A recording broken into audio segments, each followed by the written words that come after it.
सभी देखने वालों को, सुनने वालों को मेरी तरफ से जय यीशु की। प्रभु यीशु का धन्यवाद कि वो हमारी ज़िंदगी में काम करता है, हमें संभाल के रखता है और अब तक उसने हमें संभाल के रखा। प्रभु का धन्यवाद, आगे भी संभाले रहेगा। इस बात के लिए हम विश्वास करते, इस बात पे ईमान लेके आते हैं। आज जो मैं आपके साथ बात करने वाला हूँ वो है प्रार्थना के ऊपर। प्रार्थना बहुत कहा गया, बहुत बार सुना गया एक ऐसा शब्द है जो शायद अपने माने खो गया। जैसा प्रेम, मोहब्बत, इश्क, वो इतनी बार और इस तरह से इस्तेमाल किया गया कि उस शब्द ने अपने माने खो दिए। हम असल प्रेम का जो उसका जो मतलब है उसको भूल गए। भूल क्या गए, हमारी समझ के बाहर हो गया, क्योंकि उसको इस्तेमाल इतना बार किया गया। आज जैसे ही प्रेम कहो तो बस एक लड़का लड़की दिखाई देते और कुछ दिखता नहीं। लेकिन असल में प्रेम का मतलब है बलिदान, कुर्बानी, अपने आप को दे देना, सौंप देना, समर्पण कर देना। ये असल प्रेम है जो परमेश्वर ने हमसे किया, अपना इकलौता पुत्र हमारे लिए दे दिया। वैसा ही प्रार्थना भी एक ऐसा शब्द है जो इतनी बार और इस तरह से इस्तेमाल किया गया है कि अपने माने खो चुका।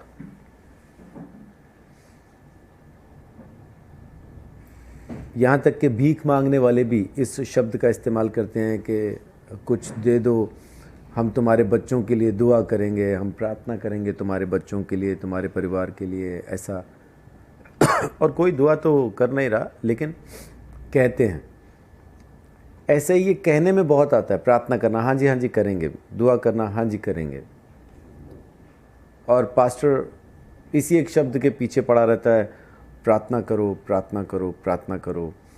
बहुत सारी वजहों से इस शब्द ने अपने माने खो दिए। आज मैं आपके साथ जो बात करना चाहता हूँ वो ये है कि देखें बाइबल हमें इसके बारे में क्या कहती है, और ख़ास तौर से प्रभु यीशु मसीह इस बारे में क्या कहता है। क्योंकि यीशु वो खुद भी तमाम ज़िंदगी जब तक वो ज़मीन पर रहा वो दुआ किया करता था, और हमें भी सिखाने के लिए एक दृष्टांत, एक विधवा का दृष्टांत प्रभु यीशु मसीह लूका 18 अध्याय में हमें बताता है। उसकी पहली आयत में लिखा है, फिर उसने इसके विषय में कि नित्य प्रार्थना करना और हियाव न छोड़ना चाहिए, उनसे ये दृष्टांत कहा। लगातार प्रार्थना करो, लगातार प्रार्थना करो, हर रोज़ प्रार्थना करो। प्रभु यीशु मसीह ने ये कहा, ये आज्ञा दी है कि दुआ करो, हर रोज़ दुआ करो। और 21:36, लूका 21:36 में यीशु कहता है, इसलिए जागते रहो और हर समय प्रार्थना करते रहो कि तुम आने वाली घटनाओं से बचने और मनुष्य के पुत्र के सामने खड़े होने के योग्य बनो। तो जैसा कि अभी हमने इस वचन में पढ़ा, तो ये वचन साफ बताता है कि यीशु मसीह फिर दोबारा से कहता है कि हर समय प्रार्थना करते रहो ताकि आने वाली घटनाओं से हम बचे रहें और यीशु मसीह के सामने खड़े होने के योग्य हम बन पाए। प्रभु यीशु मसीह साफ शब्दों में हमें सिखा के समझाना चाहते हैं कि हर रोज़ प्रार्थना करते रहो। और जो लूका 18 अध्याय के अंदर जो दृष्टांत यीशु मसीह हमें बताते हैं, वहाँ पे उस विधवा और उस बुरे जज के बीच में जो बातचीत होती है, वो बुरा जज उस विधवा का न्याय सिर्फ इसीलिए चुका देता है क्योंकि उसने हर रोज़ आना नहीं छोड़ा। परमेश्वर भी चाहता है कि हम हर रोज़ उसके सामने आएं, उससे बात करें, लगातार बात करें, और कभी भी हमारी प्रार्थनाएं रुकने ना पाएं। जैसा पहला तीमुथियुस के ख़त के अंदर पौलुस हमें बताता है, माफ़ कीजिए, पहला थिस्सलुनीकियों 5 अध्याय, पहला थिस्सलुनीकियों 5 का 17 में पौलुस कहता है निरंतर प्रार्थना में लगे रहो, निरंतर प्रार्थना में लगे रहो।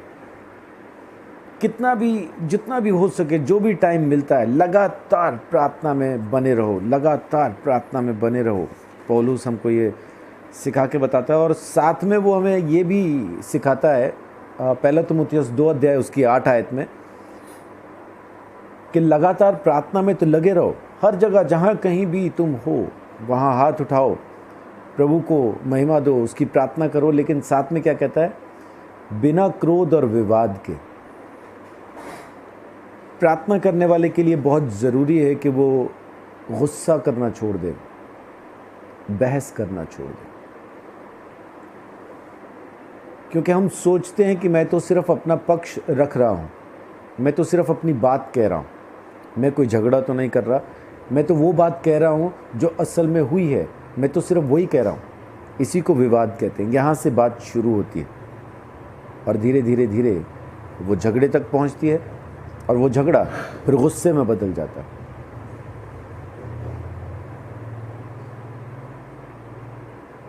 कल सुबह मेरी पत्नी को, जिसका नाम रीना है, परमेश्वर ने एक दर्शन दिया 4 बजे के आसपास। उस दर्शन में उसने पाया, उसको सिखाया गया कि हमारे मुंह में जो शब्द हैं, हम जो बातें कहते हैं, उन्हीं में परमेश्वर की सामर्थ्य छुपी है। उन शब्दों का इस्तेमाल हम किस तरह से करते हैं, ये हम पर डिपेंड करता है। उस दर्शन में पहले वो जिन्हें हम दुष्ट आत्मा कहें या सांप बिच्छू, ऐसे जानवर जो डसते डंक मारते, पहले वो उस पर हमला कर रहे थे। लेकिन फिर जब उसने परमेश्वर की बात को सुना तो फिर वो उससे डरने लगे। तब परमेश्वर ने उसको साफ कहा कि अपने शब्दों पे ध्यान रखना, क्योंकि हमारे शब्द सृष्टि करने वाले शब्द हैं। नई चीज़ें बना सकते हैं, नई सृष्टि कर सकते हैं, बीमार को चंगा कर सकते हैं, मुर्दे को जिंदा कर सकते हैं, कोढ़ी को शुद्ध कर सकते हैं, सुसमाचार का प्रचार कर सकते हैं। और वही शब्द वाद विवाद भी कर सकते हैं, गुस्सा भी कर सकते हैं, क्रोध भी कर सकते हैं, श्राप भी दे सकते हैं। लेकिन परमेश्वर ने जो उस दर्शन के अंदर रीना को सिखाया वो ये है कि जब भी हम कुछ गलत बात कहते हैं, जब भी हम कोई विवाद की बात, गुस्से की बात, श्राप की बात कहते हैं, तब दुष्ट आत्मा उन शब्दों को सुनता है और हम पर हमला करने के लिए उसको वजह मिल जाती है। पौलुस भी कहता है इफिसियों के खत में 4 अध्याय के अंदर कि तुम्हारे मुंह से कोई गंदी बात ना निकलने पाए। पवित्र आत्मा को शोकित ना करो। और उसके ऊपर वो कहता है कि शैतान को मौका ना दो। तो प्रार्थना करने वाले के लिए बहुत ज़रूरी है कि बिना क्रोध के, बिना विवाद के। देखिए, फिर से मैं आपके लिए वो आयत पढ़ता हूँ। पहला तीमुथियुस 2 अध्याय और उसकी 8 आयत लिखा है, इसलिए मैं चाहता हूँ कि हर जगह पुरुष बिना क्रोध और विवाद के पवित्र हाथों को उठाकर प्रार्थना किया करे। प्रार्थना करो, बहुत ज़रूरी है, लेकिन क्रोध और विवाद से दूर रहकर लगातार प्रार्थना, लगातार प्रार्थना, निरंतर की प्रार्थना। अब कहने के लिए लूसीफर एक शैतान है, एक ऐसा स्वर्गदूत है जिसने परमेश्वर के सामने घमंड किया और अपने आप को ईश्वर घोषित करके परमेश्वर के सामने से निकल गया। लेकिन आज भी वो चमत्कार कर सकता है। हालांकि परमेश्वर से निकल गया, उसके सामने से दूर चला गया, परमेश्वर से दूर है, लेकिन तो भी आज भी वो चमत्कार कर सकता है। कारण क्या है कि आज भी लूसीफर परमेश्वर के सामने उपस्थित होता है। लूका 22 अध्याय और उसकी 31 आयत जब आप पढ़ते हैं, 22 का 31 में जब आप देखते हैं तो वहाँ पे एक बात आती है,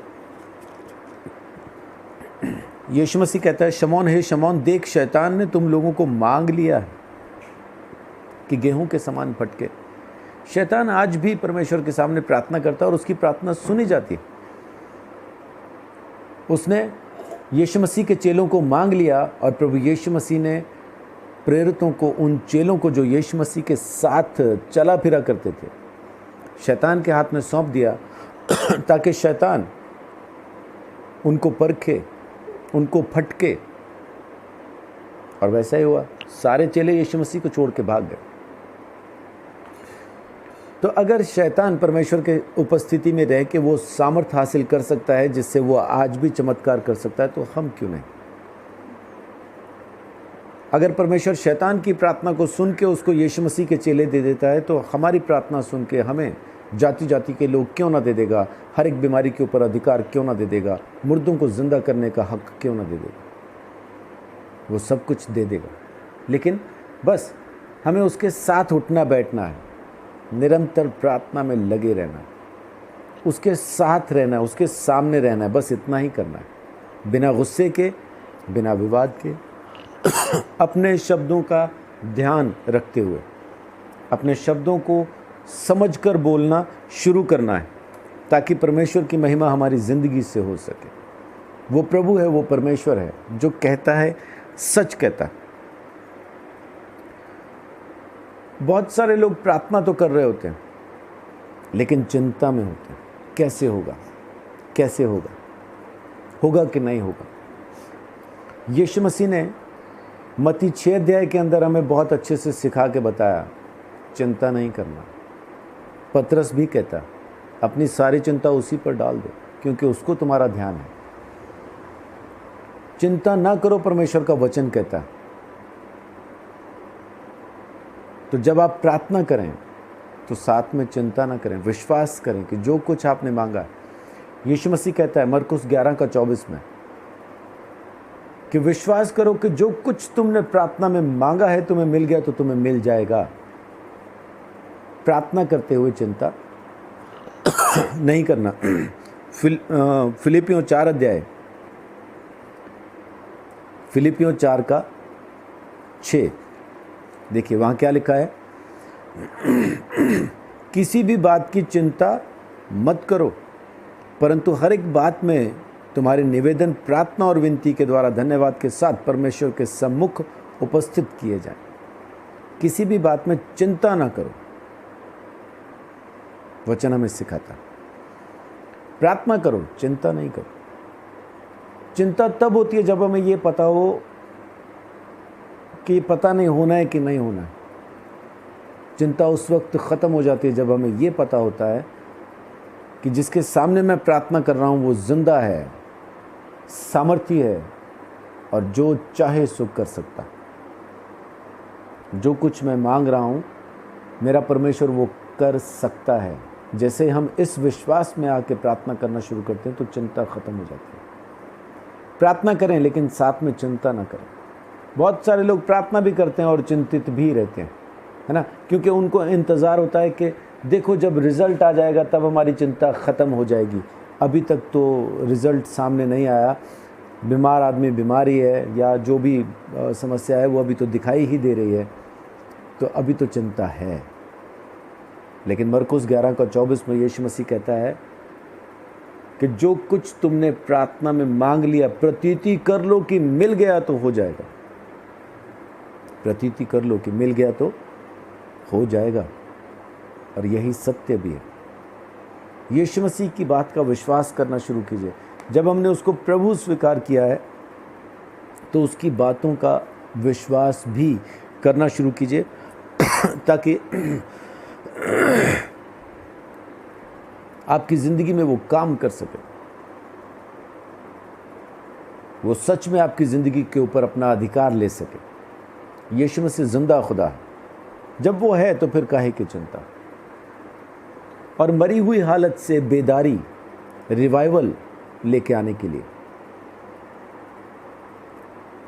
हमारे सोच में, हमारे समझ में जहाँ कहीं भी कमी होती है, एक बेदारी की ज़रूरत रहती है।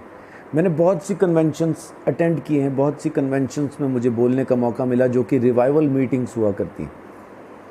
उड़ीसा के अंदर मुझे बुलाया गया था, वहाँ 3 दिन लगातार ये मीटिंग चली और उड़ीसा से, झारखंड से, छत्तीसगढ़ से, महाराष्ट्र से ऐसा अलग अलग स्टेट से, यहाँ तक कि केरला से भी कुछ लोग थे। तो तकरीबन 350 पास्टर्स वहाँ पे इकट्ठा हुए थे। 350 पास्टर्स के बीच में बोलने का मौका मुझे परमेश्वर ने दिया। 3 दिन कभी दिन में 1 सेशन, कभी 2 सेशन ऐसा मैंने लिए। लेकिन पास्टर्स के बीच में वो बेदारी की मीटिंग थी, रिवाइवल मीटिंग थी। लेकिन वचन हमें एक चीज़ और भी सिखाता है। देखिए, कुलूसियों का ख़त 4 अध्याय उसकी 2 आयत कहती है, प्रार्थना में लगे रहो और धन्यवाद के साथ उसमें जागृत रहो। जब हम लगातार प्रार्थना में रहते हैं तो एक जागृति, एक बेदारी, एक रिवाइवल हमारी ज़िंदगी में रहता ही है। फिर हमें अलग से रिवाइवल मीटिंग्स की ज़रूरत नहीं पड़ती। वचन आप पढ़ रहे हैं और प्रार्थना में आप लगे हैं तो आपके रिवाइवल को कोई रोक नहीं सकता। इंसान को रिवाइवल की ज़रूरत तब पड़ती है जब वो शांत हो जाए, स्थिर, जैसे हम कहते हैं ना कि मुर्दे के जैसा, बिल्कुल बिना किसी मूवमेंट के पड़ा है, बिना कोई मूवमेंट उसमें नहीं है। बिना मूवमेंट के पड़े हुए शख्स को जगाने की ज़रूरत पड़ती है, उसको झटका देना पड़ता है, उसको ज़िंदा करना पड़ता है। आपको ज़िंदा करने की ज़रूरत नहीं पड़ेगी, आपको बेदार करने की ज़रूरत नहीं पड़ेगी, आपको रिवाइवल की ज़रूरत नहीं पड़ेगी अगर आप लगातार प्रार्थना में बने हुए हैं। तो लोग अक्सर कहते हैं कि पास्टर जी कितनी देर प्रार्थना करना चाहिए। मुझे आके आज तक किसी ने नहीं पूछा कि पास्टर मुझे बताएं मैं अपने पापा से कितनी देर बात करूं दिन में। अपने पापा से बात करने के लिए आपको मुझसे टाइम नहीं पूछना पड़ता है कि 10 मिनट करूं, 15 मिनट बात करूं, आधा घंटा बात करूं, 1 घंटा बात करूं। जब आपको अपने सांसारिक पिता से बात करने के लिए मुझसे टाइम नहीं पूछना पड़ता तो स्वर्गीय पिता से बात करने के लिए आपको टाइम की ज़रूरत क्यों पड़ती है कि कितना टाइम मैं बात करूं। उसके लिए मुझे आके पूछते हैं और फिर कुछ लोग आके घमंड भी बताते हैं, मैं तो हर रोज़ 2 घंटे प्रार्थना करता हूँ। बड़ी अच्छी बात है भाई, 20 घंटे करो ना। तो 2 मिनट करने वाला कुछ कम है ना, 2 घंटे प्रार्थना करने वाला कुछ ज़्यादा है। बात है हर रोज़ की प्रार्थना की। इस बात को समझाने के लिए मैं आपको इस तरह से बताता हूँ। घर साफ रखने के लिए 2 बेडरूम, 1 हॉल, इतने बड़े घर को साफ रखने के लिए आपको हर रोज सिर्फ आधा घंटा लगता है। हर रोज आधे घंटे में घर साफ हो जाता है। लेकिन अगर ये घर 5 साल से बंद हो फिर आपको कितना टाइम लगेगा उसको साफ करने के लिए? फिर टाइम लगेगा, है ना, क्योंकि मिट्टी जम चुकी होगी, मकड़ियां जाले बुन चुकी होंगी, चूहे, छिपकलियां, कॉकरोच सब अपने अपने बच्चे अंडे दे चुके होंगे। उस घर को साफ करने के लिए, उस घर को साफ करने के बावजूद भी एक बदबू उस घर के अंदर रह जाएगी। उस बदबू को निकलने के लिए टाइम लगेगा। लेकिन जब आप उसमें रहना शुरू कर देंगे, जब आप हर रोज़ उसमें आधा घंटा झाड़ू मारना शुरू कर देंगे तो ये घर साफ रहना शुरू हो जाएगा। वैसा ही आपकी ज़िंदगी भी है। कम या ज़्यादा नहीं, हर रोज़ की प्रार्थना, हर रोज़ की प्रार्थना ज़रूरी है, टाइम ज़रूरी नहीं। जब रोज़ आप प्रार्थना करना शुरू करेंगे तो आपका जहन साफ होने लगेगा, आपकी सोच साफ होने लगेगी, आपकी ज़बान साफ होने लगेगी, आपकी आंखें साफ होने लगेंगी, आपके विचार साफ होने लगेंगे। क्योंकि हर रोज़ बाप के सामने बैठना है ना, तो कब तक आप बदतमीज़ बन के बैठ सकते हैं? कब तक आप अपने बुरे विचारों के साथ और वैसा ही ढीठ बन के बैठ पाएंगे। बाप के सामने बैठते बैठते आप सुधरने लगते हैं और सुधरते ही चले जाते हैं। इसलिए हर रोज़ की प्रार्थना ज़रूरी है और बाइबल हमें कहती है प्रार्थना में लगे रहो और धन्यवाद के साथ उसमें जागृत रहो। प्रार्थना करते हुए जब धन्यवाद के साथ हम प्रभु यीशु मसीह में जागते रहते हैं तो फिर हम परीक्षा में नहीं पड़ते, फिर हम समस्याओं में नहीं पड़ते, फिर हम फेल नहीं होते, फिर हम पास होते जाते हैं, तरक्की पाते जाते हैं, बढ़ते चले जाते हैं परमेश्वर के अनुग्रह में, उसकी आशीष में, उसकी रहमतों में। पुराने नियम के अंदर पहला इतिहास 16 अध्याय, एक बहुत अच्छी बात वहाँ पे लिखी है, मैं आपके लिए पढ़ता हूँ। पहला इतिहास 16 अध्याय और उसकी 11 आयत। वहाँ पे लिखा है, प्रार्थना से संबंधी ये बात जो है मुझे बहुत अच्छी लगती है। लिखा है, यहोवा और उसकी सामर्थ की खोज करो। परमेश्वर और उसकी ताकत, उसकी सामर्थ की खोज करो, उसके दर्शन के लिए लगातार खोज करो। अक्सर लोग कहते हैं कि हमने प्रभु यीशु मसीह का दर्शन नहीं पाया। बात सिर्फ इतनी है, जिन लोगों ने अभी तक यीशु मसीह का दर्शन नहीं पाया, बात सिर्फ इतनी है कि वो अभी तक उसके पास बैठना शुरू नहीं हुए। हफ्ता 10 दिन बैठे, उसके बाद फिर महीने 1.5 महीने की छुट्टी, फिर हफ्ता 10 दिन बैठे, फिर ऐसा छुट्टी पे। वो एक लगातार जब आप उसके पास बैठना शुरू करते हैं, जब आपको उसकी खोज होती है, जब आपको तलाश होती है परमेश्वर की, प्रभु यीशु मसीह की, जब आप में एक भूख, एक प्यास, उसके दर्शन की आ जाती है, तब वो आपसे ज़रूर बात करता है और दर्शन भी देता है। ये वचन साफ कह रहा है कि खोजी हो जाओ यहोवा के, उसकी सामर्थ के, उसके चेहरे के। उसको ढूंढना शुरू करो, उसको पाना शुरू करो। तो ये शिक्षा मेरी शिक्षा नहीं है, ये शिक्षा प्रभु यीशु मसीह की है, जो उसने वचन में हमें बता दी। हर रोज़ प्रार्थना करो, नित्य प्रार्थना करना नहीं छोड़ना। इससे क्या होगा? हम परीक्षाओं से बचेंगे और प्रभु यीशु मसीह के सामने खड़े होने के योग्य बन जाएंगे। लूका 21:36 कहता है, परीक्षाओं से बचेंगे, यीशु मसीह के सामने खड़े होने के योग्य बन जाएंगे। परमेश्वर की सामर्थ हमारे अंदर काम करने लगेगी। हम गुस्से से आज़ाद हो जाएंगे, हमारे शब्द अच्छे हो जाएंगे, हमारी सोच जिंदा हो जाएगी, एक बेदारी आ जाएगी, हम जागृत हो जाएंगे। ये तमाम चीज़ें प्रार्थना के द्वारा हो जाती हैं। लेकिन ये निरंतर की प्रार्थना, लगातार की प्रार्थना। और जैसे जैसे आप प्रार्थना करते जाते हैं, आपको अपनी प्रार्थना में विश्वास होने लगता है। और जिस दिन आपको अपनी प्रार्थना में विश्वास हो गया, तो फिर जो चाहो मांगो आपके लिए हो जाएगा। आमीन। यीशु मसीह ने कहा, अब मैं अपने बाप के पास जाता हूँ, अब जो कुछ तुम मेरे नाम से मांगोगे तुम्हारे लिए हो जाएगा, क्योंकि अभी तक तुमने मेरे नाम से कुछ नहीं मांगा, इसलिए तुम्हें मिला नहीं।